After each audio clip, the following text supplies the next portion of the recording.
So, Couple versus Cardboard here at KublaCon. We're in the dealer hall. What are we doing, Glenn? We're hanging out with Nathaniel Mortensen, right? Yes, that's correct.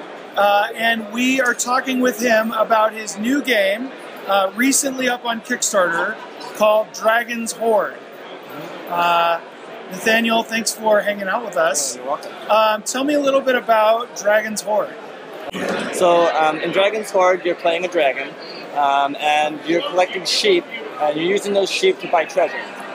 Sheep are essentially a resource that you're eating to get the energy to go out and get treasure. Right. Because you're a dragon. Because you're a dragon. Naturally, And sure. what makes this game really special is that all the backside of the cards are different. Yeah. And so you can, every card can either be played as an action card or a treasure card. Sure. And when you play a treasure card, that's essentially getting rid of a resource. And so you've gotten a chance to play it. Yeah, I've played it. And so there's kind of this back and forth, this tension between kind of wanting to play. Tell me a little bit about that. So I think kind of one of the main mechanics is you're deciding, am I going to use this as a treasure, a resource, or an action, depending on what the card is. So you're kind of making these decisions based on your deck to see what's going to be the most advantageous to win. So, which was really fun. What has been your experience? Is this your first game, or? This is my first game, yeah. How's that been? It's been really great. Honestly, it's been amazing. Yeah. I did a Kickstarter campaign. We raised $50,000. Yeah. We almost had 2,000 backers, and really, it's really changed my life. I went from just working like those minimum wage jobs, going to school, wanting to be a creative person. I really want to make a game. And I actually started making a space game, but it was so complex with all the different pieces that you have to make, and I decided to start more simple. Yeah. And so I decided, well, I'll make a card game. And the idea that I had like 7 ideas that I was kind of working with. Sure, of course. And the one that kind of grabbed my attention was, well, I'll make a dragon game where the sheep are the resources. Yeah, because I play Settlers of Catan, and I'd hear people saying, sheep, anyone? And I was like, well, what if a dragon was like, I want some sheep, and it was, Awesome. I was wanting to make it kind of a trading game. And it turned out to be a little different than a trading game, but you use the resources and you get your resources to pay for treasures to get them in your layers. Right, so you're saying like instead in this game it's like, I want sheep for gold. Yeah. Yeah. So obviously one of the things that I think probably grabbed a lot of people, both in the Kickstarter campaign and here at KublaCon, is the art. The art direction, as well as just kind of the art on the individual cards, is so cool. It has kind of a lot of the, it makes me think a lot of the fantasy stuff from like the 1980s, but like in an updated, really cool, like high gloss way.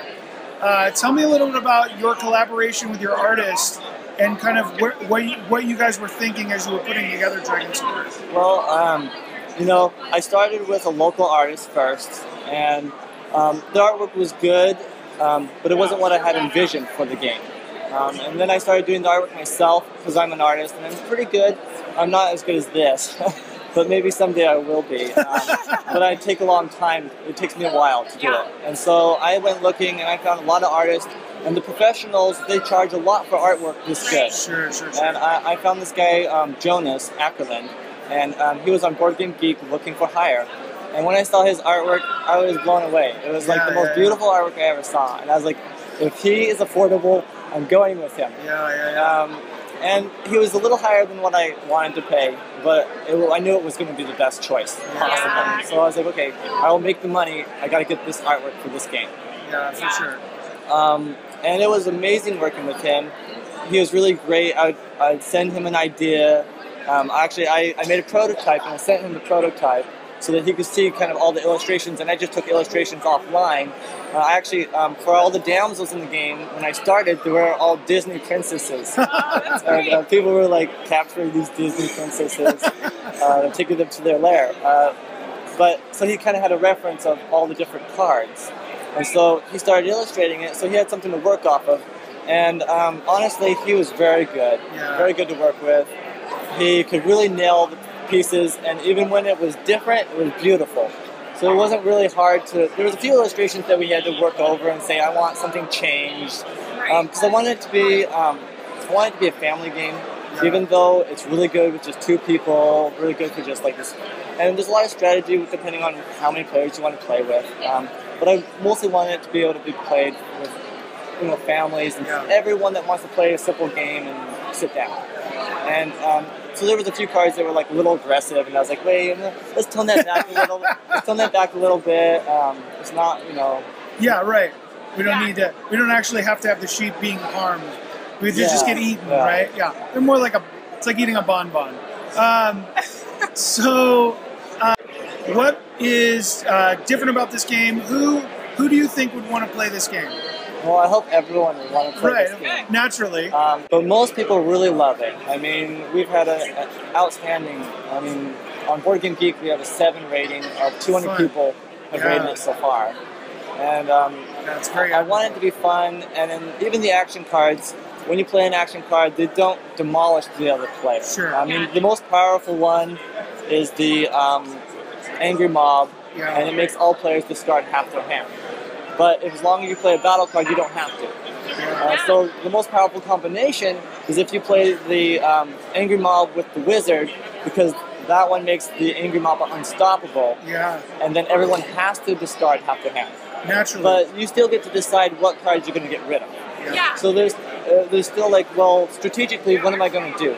Yeah. And then you can come back by being like, that guy ganged up on us, let's all 3 gang up on him. Yeah. And so there's kind of a social game that goes on with more players. Cool. And what age range is it designed for? So I wanted, like I said, I wanted it to be able to be played by anyone. So I created the age range from 8 and up. Cool. But I've actually had people, there was a guy who wrote me, he didn't back me, but he bought a game later, and he said it was his son's favorite game. And he said his son was 6 years old. So I played it with a few younger people than 8 years old, and they get it just fine. But I wanted to put it at 8 years old, just because if you're younger, I don't know if they're going to get it. Yeah, for sure. Because there is definitely, it's more difficult than Uno.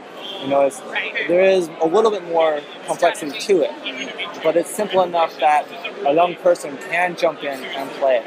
Yeah. So if I want to get a copy of Dragon's Hoard for myself, how can I do that? Well, a lot of distributors have picked me up. Okay. And so they're actually getting them out to regular game stores. Cool. So if you really want to get it, you can just go and ask your game store and say, hey, how do I get this? Do you guys have it? And maybe they'll talk to their distributors.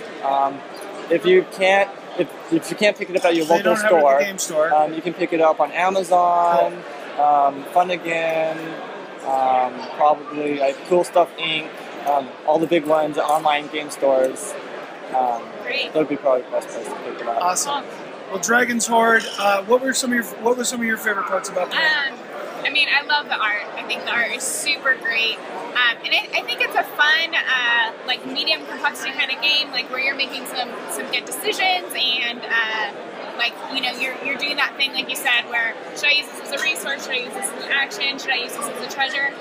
So you can pick it up pretty easily. It's easy to teach, and have some fun playing, kind of 20-30 minute games. I think it's really fun. Yeah. Well, awesome. Thank you, Nathaniel, for hanging out with us today.